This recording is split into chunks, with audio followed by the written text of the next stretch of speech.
Hey guys, and welcome back for another video. So today we're going to be reacting to, well, I guess we'll call it Shannon Sharp's body language while talking to Monique, because he damn sure didn't get a word in edgewise. I'm sorry. This dude barely got to even ask a question. But before we begin, if you would take a moment, please watch this ad because it's very important. Well, it's not really an ad, but I have been blessed with the opportunity of meeting two authors of books. The first one that I ran across was a young man named Luke McGuire Armstrong. He wrote this book called Pains, which is actually a book of poetry that he wrote. And it has wonderful poetries about his travels and the beautiful things and sights that he's seen. So you guys should definitely check him out because this book is worth a read, especially if you're into poetry. And then I also met a wonderful lady. Her name is Deborah Pascal Evans. She goes by Debbie. And basically, her book is called Hard to Kill, The Accident, in which she was ran over by a car and how she overcame and it changed her life for the good. Well, anyway, we could always use an uplifting story, and you know what? I cannot wait to read this one. I actually just got it today. So I'll be looking forward to that, and maybe we'll even do a book review. Well, anyway, let's go ahead and get started on the Shannon Sharp video. Shall we? Kevin Hart. Now, you know when Cat Williams said gatekeepers? Yeah. Kevin Hart, I do his podcast. Yes. And I want y'all to re-listen to the podcast. Okay, we're 10 seconds in. Did you guys just notice he poured some drink, okay? And the bottle's like literally gone. So we don't even know how long this conversation's been going. So you can hear it for yourself. When he first comes on, he says, "You're like my mother. You're like my aunt. You're like my sister." Okay? Then we do the podcast. We speak about the Tyler Perry situation. Oprah Winfrey, he said, "I don't really know Oprah, but I'm going to reach out to Tyler." I appreciate that. Kevin kept his word. He reached out to Tyler Perry. Kevin Hart called me back about maybe a week or so later. He said, "Mo." So far he seems really into this story. But as you're going to watch, there's a few different points where you can tell he's either questioning her or he's regretting this entire conversation altogether. Just watch this man's body language. I talked to Tyler. He said he don't want to revisit it. He said, "But I tell you what, let's move past that, Mo. Let's just move past that and let's just do great things." So whatever That's what Kevin said. I want you to hear me, Kevin Hart. Let's move past that, Mo. Let's do some great things together. Don't even worry about it. Whatever y'all want to do, I will partner with you. I'll executive produce with you. You just let me know what you want to do. Now, let me say that before we go any further, because I want to make sure I give Kevin Hart his proper credit. When my family was up against the wall, Kevin Hart wrote us a check and said, "Here you go." We're forever grateful for that. When we were able to give it back, we said, "Brother, we appreciate you," with some interest on top. Okay, I just want to point out, I don't know if she's trying to be sexy or if she's trying to be a grandma. She's over here with leather pants on and some go-go boots, and her boobs are kind of hanging out, but yet she's got this grandma gray wig. She's already wearing old lady wigs. Bro, Monique, are you even old enough to be doing that yet? You should be styling, honey, and that wig is just not going with your outfit. It says grandma while your outfit says, "I'm trying to get laid tonight." I'm surprised her husband let her walk out with that. What? Oh. And then meanwhile, here's Shannon just looking all intently I wish I would have ate that sandwich earlier. Because I don't ever want nobody to think me and my husband. So I want to make sure I put that out there. That brother really helped us out when we needed to be helped out. Then when he came back with, "I got you," I didn't ask Kevin Hart to do anything. He said, "I'll executive produce. I'll partner with you." I said, "Good shit, Kevin," because we're in a deal with Endemol. And we're trying to get our talk show back. Mo, whatever it is, I got you. Now, Kevin Hart is one of the biggest entertainers right now in the world, Correct. right? And was then. We got off the phone with Kevin Hart. We called Endemol immediately. So he just took a drink. It's because this conversation, this particular story is being very long and drawn out. And it's kind of okay, are you going to get to the point? Sometimes people get to telling stories and they end up putting so much information in that you forget the whole reason that the conversation began. Sometimes you got to learn to shorten that crap up. And said, Kevin Hart said, whatever we want to do, he got us. He's going to partner, executive use. They was like, "Oh, this is incredible," because when you put Kevin Hart name on it, you already know what it is. Correct. 2 weeks go by. We get a call from Endemol. in the mall says, we just got a call from Kevin Hart's manager, Dave Becky. And Dave Becky said, Kevin doesn't want anything to do with Monique. So whatever she told y'all, he doesn't want to do anything with her, nothing. You know, he doesn't want any kind of relationship with Monique. So what changed between the 2 weeks and plus he gave you a check, you gave the money back, then said he would partner with you, executive produce, whatever you need, Mo, hey, we got you. So what transpired, or what do you think transpired between then, that two week period? Well, soon as we got off the phone and they told us what Kevin's manager, David Becky, said, I called Kevin Hart immediately. I said, oh my goodness, that must have been painful. He had to sit that long just to get that question out, and here we go with another long drawn out story. Hey baby, we just got off the phone with Endemol, and they said Dave Becky called them up and said, you don't want anything to do with me. He said, Mo, that's a miscommunication. I can tell you right now. I said, wait a minute. Are you okay though with this white man calling them up? Getting in between our relationship after something you said? He said, Mo. Wow, what does the fact that he's white have to do with anything? My goodness. Y'all be like ready to call out racism so quick, but you be the main ones calling out race. Like, I don't even understand it at this point. And maybe I don't understand because I don't know, I'm not as black or something. Maybe my experience is not the same, but I think people treat you based upon how you are. And maybe a lot does have to go with how you look. So the better looking you are, your chances of survival are just higher, you know, especially as a female. But like, I don't know. I've seen beautiful black women that don't have a problem. Maybe her main issue has been her weight. And you know what? To be honest, I think she's gaining her weight back, because before, when she had that trainer, she was a lot smaller. And she's looking like she's picking up that weight again. So it's like one of those things where you want people to feel sorry for you because you're not getting roles and this and that. And it's like, you could have changed that years ago. All you had to do was lose weight, but you just refused to become the ideal beauty. You would rather the people change their idea of what the ideal beauty is. No, you're probably not going to be ever the ideal beauty. Your weight, you know what I mean, is not as bad as it used to be, but I mean, it was bad before in her youth when she could have lost the weight and then, like, you know, really made something of herself. She refused. And then she wanted to try to change the world. And it's like, no, people are not going to just all of a sudden just look at obese bodies and be like, yeah, they're sexy. I think people look at fat bodies in a way where it's like, you know, when they get to the point where they're like 600 pounds and stuff, it's like, wow, you know, look at that person. They're so huge. I don't think it's like a thing where they're looking at it like, this is the ideal beauty type. You know, there's too many reasons that would not be. Oh, that's a miscommunication, and we're going to talk Tuesday. Don't worry about it. I'm telling you right now, it's a miscommunication. That was 2 years ago. If you talk to him, I talk to him. I've never talked back to Kevin Hart again.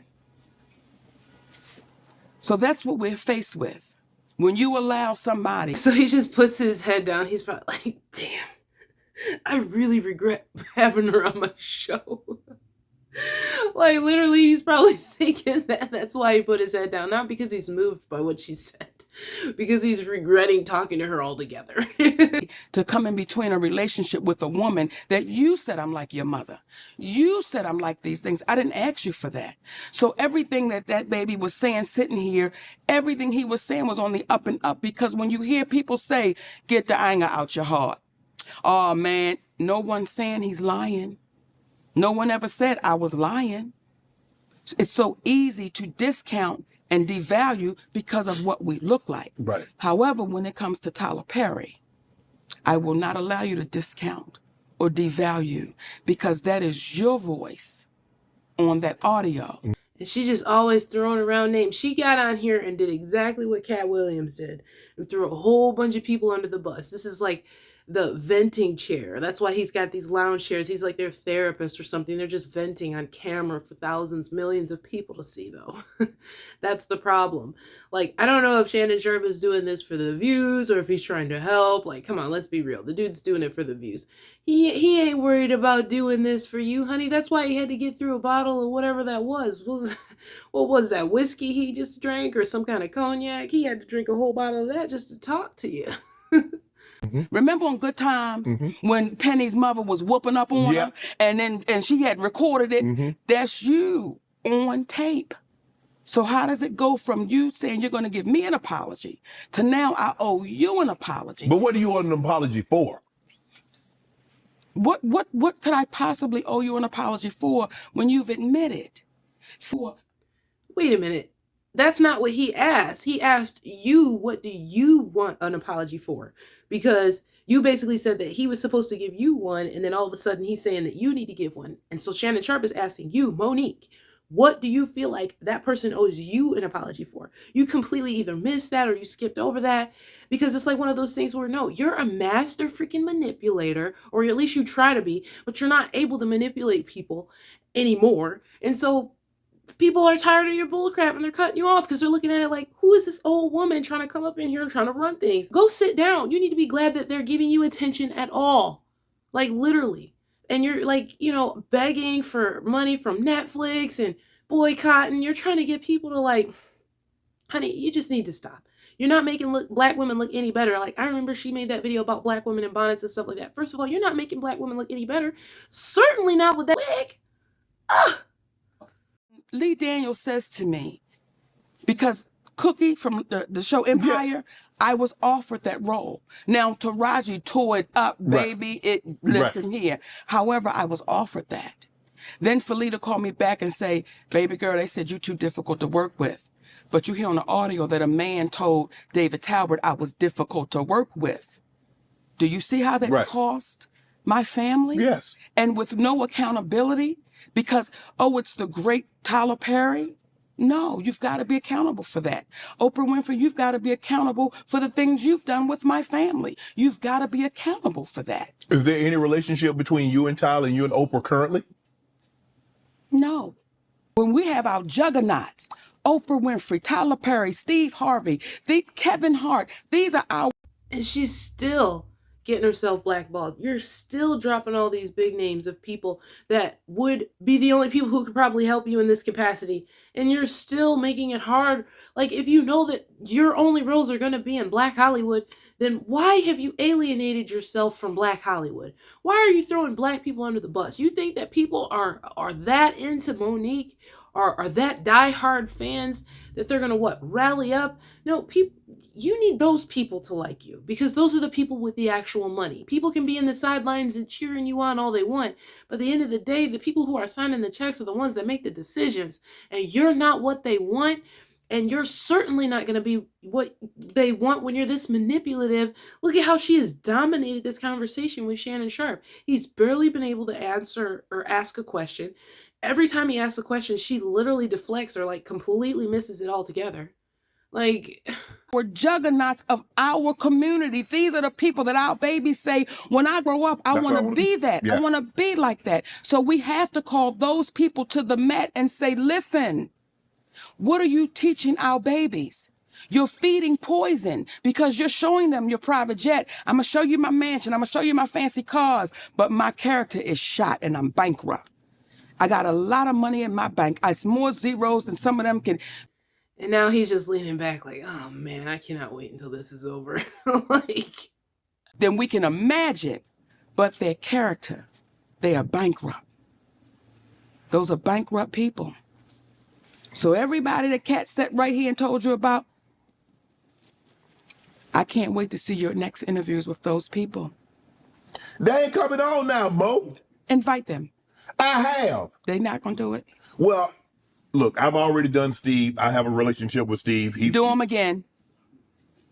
Do him again. And I'm going to say this. I'm trying to get Oprah and Tyler, though. Baby, we got him. Y'all, come on, stop playing. They ain't coming on, Mo, thanks to you. You know how. He had to call that out. Like, exactly. They're not going to come on thanks to you. You pretty much ruined any chance of them coming on by pretty much tarnishing their names. And I don't want to put you on a spot, but... And watch this. Another tactic of a master manipulator. They will start out with something like, I don't want to put you on the spot, but then literally proceed to put you on the spot. I'm going to say it because I appreciate you as a black man and what you're doing. Thank you.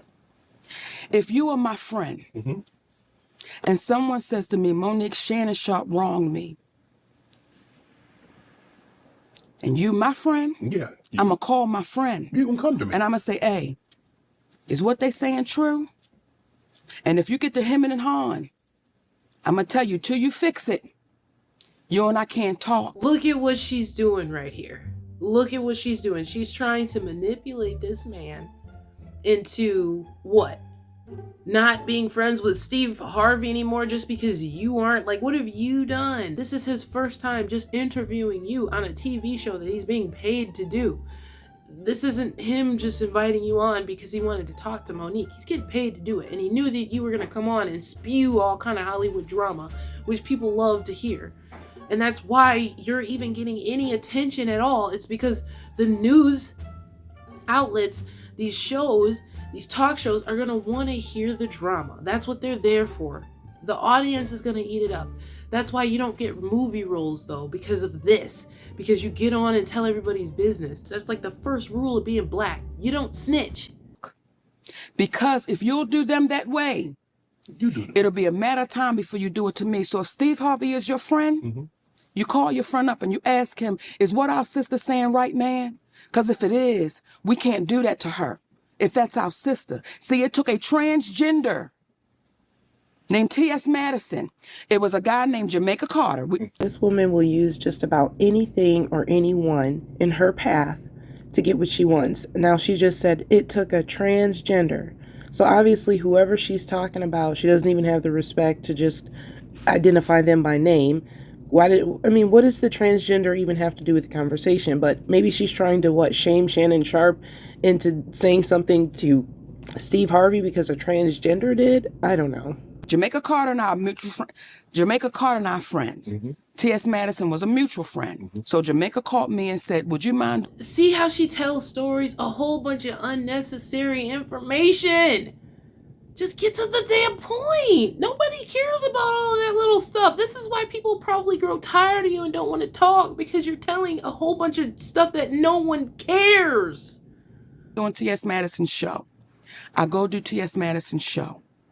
When I tell T.S. Madison, when the camera cuts, I said, listen, your friend is wrong. She said, Monique Lee Daniels is my friend. I said, then you need to call your friend and tell him to fix this shit. She said, I will.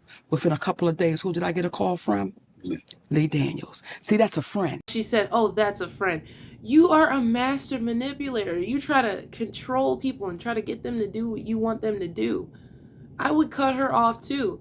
Like, who are you? Why are you trying to control people and trying to get them to stop being friends and stop talking to somebody just because you don't? That's so freaking petty. That's so freaking petty. That's a true friend that's saying, I love you so much that I want to make sure that's not on your heart or your conscience. I'm sorry. I want to also point out, remember how she started this off? She said, oh, he's a mutual friend. In other words, now she's trying to bring up how great of a friend he was just because this mutual friend went and called somebody for you. Like, big freaking deal. Like, obviously nothing changed just because somebody checked somebody for you. You want them involved in the drama with you. You want them to be blackballed just like you. Let's fix it.